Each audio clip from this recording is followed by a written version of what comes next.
Direct पूछे कोशिका का खोज तो रोबोट हुक मार देना है। जब कह दिया कि जीवित कोशिका का खोज तब करना है एंटोनी वान न्यूहॉक ने 1674 में। ये डेट भी याद रखना कब किए थे इस पे ना।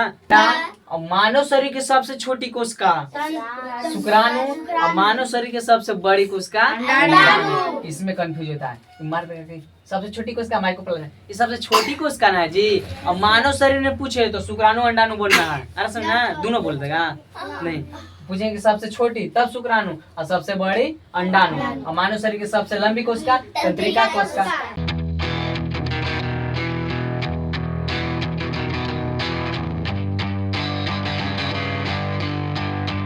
हम लोग कोशिका पूरा पढ़ लिए थे।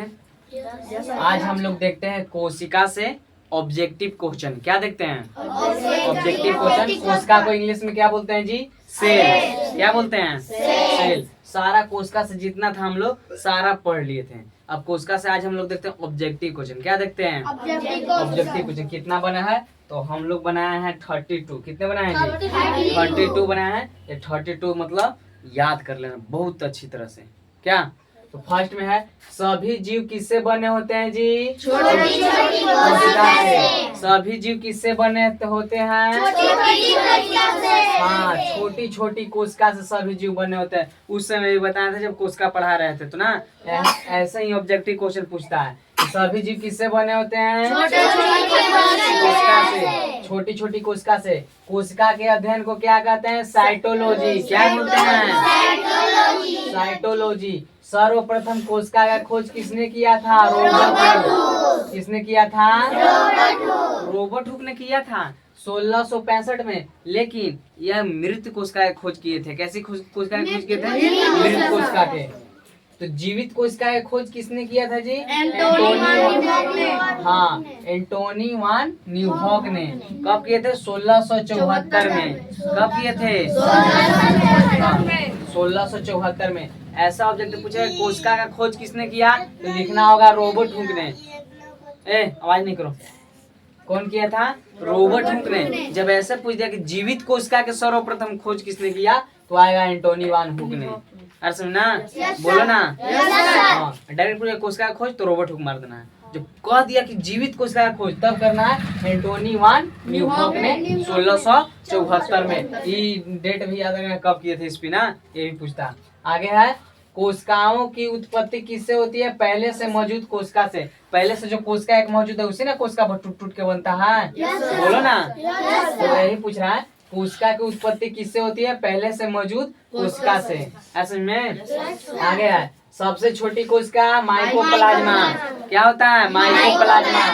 सबसे बड़ी कोशिका शुतुरमुर्ग का अंडा। क्या होता है? आगे मानव शरीर के सबसे छोटी कोशिका शुक्राणु। क्या होता है? शुक्राणु। मानव शरीर के सबसे बड़ी कोशिका अंडाणु। मानव शरीर के सबसे लंबी कोशिका तंत्रिका कोशिका।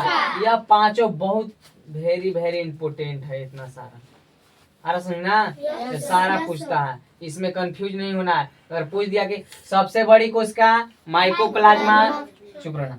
सबसे बड़ी कोशिका शुतुरमुर्ग का अंडा। सबसे छोटी कोशिका माइकोप्लाज्मा। सबसे बड़ी कोशिका शुतुरमुर्ग का अंडा। और मानव शरीर की सबसे छोटी कोशिका शुक्राणु और मानव शरीर की सबसे बड़ी कोशिका अंडाणु। इसमें कंफ्यूज होता है। मार देते सबसे छोटी कोशिका माइकोप्लाज्मा, ये सबसे छोटी कोशिका ना है जी। और मानव शरीर में पूछे तो शुक्राणु अंडाणु बोलना है। अरे समझना दोनों बोल देगा नहीं, पूछेंगे सबसे छोटी तब शुक्राणु और सबसे बड़ी अंडाणु। और मानव शरीर की सबसे लंबी कोशिका तंत्रिका कोशिका। कोई दिक्कत है किसी को? यही 5 में से ज्यादा पूछता है ना तुम लोग।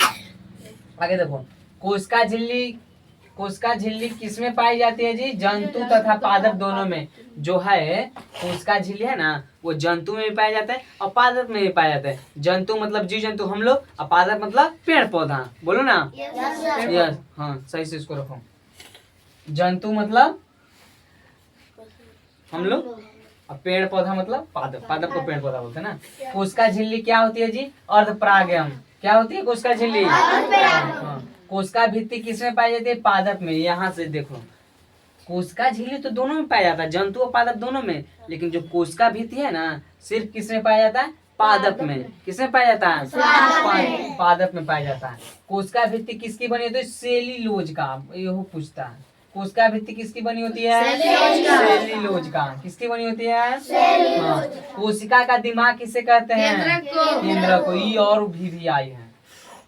पूछते हैं कोशिका का दिमाग किसे कहते हैं? किसे कहते हैं? केंद्र को। किसे बोलते हैं? केंद्र को। अरे समझ में? केंद्र किसमें पाया जाता है? पादप और जंतु दोनों में। किसमें पाया जाता है जी? हाँ, पादप और जंतु दोनों में। केंद्र का खोज किसने किया था? रॉबर्ट ब्राउन ने। कौन किया था? रॉबर्ट ब्राउन ने 1831 में। कब किए थे? 1831 में। आगे देखो केंद्रक में क्या क्या पाया जाता है जी? तो केंद्रक में डीएनए, आरएन और गुणसूत्र पाया जाता है। गुणसूत्र बताया था ना? बोलो ना। हाँ, ये तीनों पाया जाता है। किसमें पाया जाता है? केंद्रक में पाए जाते हैं। किसी को दिक्कत है? डीएनए का फुल फॉर्म क्या होता है? डी ऑक्साइड न्यूक्लियोटाइड एसिड ना जी। आगे देखो राइबोसोम किसमें पाया जाता है जी? जंतु तथा पादप दोनों में। राइबोसोम किसमें पाया जाता है? हाँ, जंतु तथा पादप दोनों में। अरे समझना, ये कंफ्यूज मत करना। जो कोशिका भित्ति झिल्ली है वो जंतु और पादप दोनों में, लेकिन कोशिका भित्ति सिर्फ पादप में, और राइबोसोम भी जंतु और पादप दोनों में पाया। किसी को दिक्कत है? अब यहाँ पे ध्यान दो।